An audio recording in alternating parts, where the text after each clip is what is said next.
Iran's leaders broke off the talks with America. They suspected Washington was behind the invasion.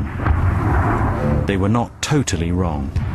We were warned that the invasion was imminent. A source told me that he'd just been in Iraq, where he'd been meeting with Saddam Hussein and his senior Iraqi generals, and that the Iraqis were going to invade Iran. This was, of course, big news and quite an intelligence coup for us. America did nothing to stop the invasion. In fact, though it had no diplomatic relations with Saddam's Iraq, it allowed help to reach him. We understood that what we were telling Saudi Arabia and Jordan about our perceptions of the state of the Iranian military would be passed to Iraq. How powerful did we think their armed forces were? Could they operate their tanks? Could they operate their surface-to-air missile networks?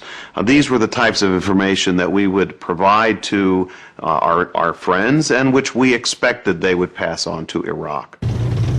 6 days into the war, with Iraq's forces in Iran and still advancing, the UN Security Council called for a ceasefire, but made no demand for Iraq to withdraw, giving Iranians a grievance that rankles to this day.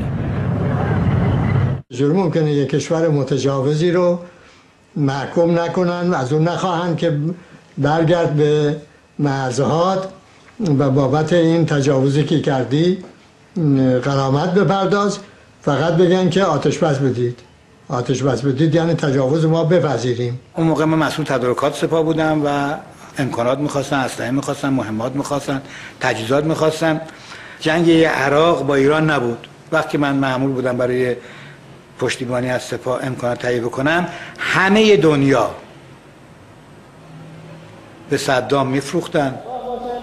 Iran badly needed weapons, but could not buy them as long as it held the American diplomats captive. Its parliament voted to resume the negotiations with America. But the news reached Carter too late to save him from defeat in the presidential election.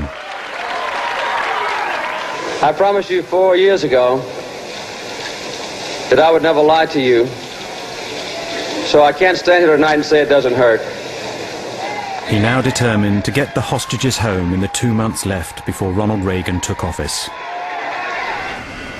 The negotiations moved to Algeria.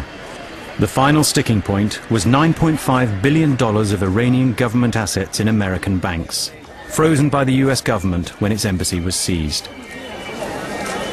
I said to the foreign minister, the most we can assemble is $7.9 billion.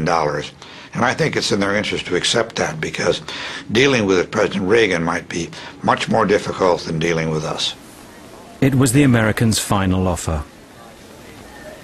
After 2 days and 2 nights of negotiation, I'd gone back to my room to shower, and I got a call from the foreign minister saying, I think we have an acceptance. So I went back and signed in the clothes I'd been wearing for 3 days. But Iran would not release the hostages until America delivered the money. And Carter was leaving office in 36 hours. There were immense technicalities that had to be dealt with. Banks in like 4 different countries, all of these escrow accounts, and we'd just about come to the conclusion that nothing could possibly be done, that they were just going to have to deal with the next administration. I never went to bed at all. I stayed up and I was in charge of every detail of the agreement. That ought to be kept firm. The $7.9 billion of frozen Iranian assets, now held in banks around the world, still had to be retrieved. One of the key ones was the Bank of England, because they were holding about $2 billion of gold bullion that was owned by Iran. Tell them I would like to know from the President or Chairman of the Bank of England why they have held up our hostages. We had to get Mrs. Thatcher to agree to let that $2 billion be in the pot. Okay, so the Bank of England has certified the depository? Right on, man. That's great. That's great. That was one obstacle overcome. There were more. Suddenly, the lines went dead. Nothing was happening.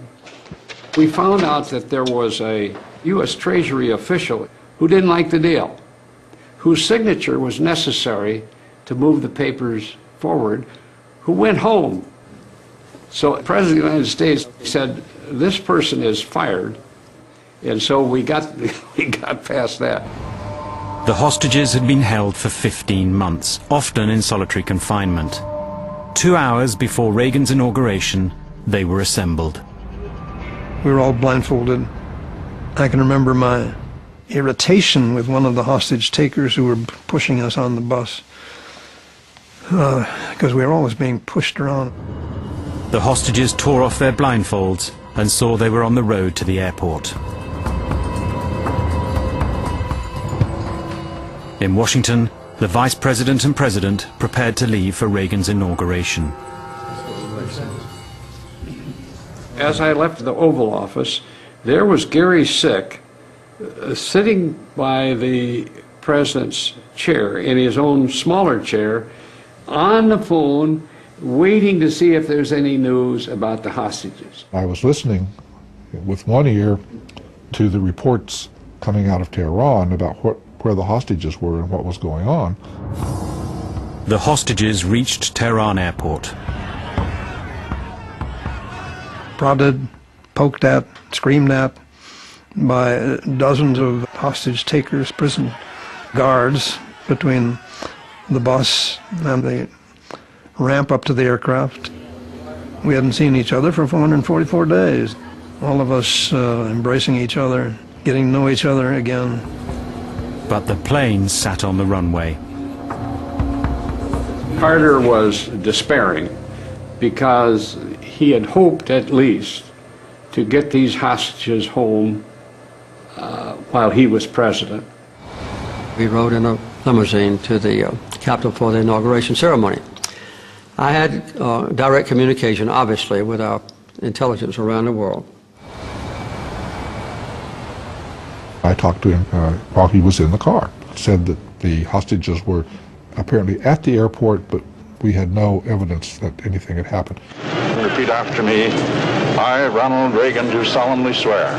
I, Ronald Reagan, do solemnly swear that I will faithfully execute the office of President of the United States. That I will faithfully execute the office of President. Carter left for home. Still no news. Roughly 5 minutes after I was no longer president, the Secret Service agent came down and whispered in my ear that the hostages were free. They had deliberately delayed its release until maybe 20 seconds after Reagan had been sworn in. It is not often that a foreign leader humiliates and helps secure the electoral defeat of an American president.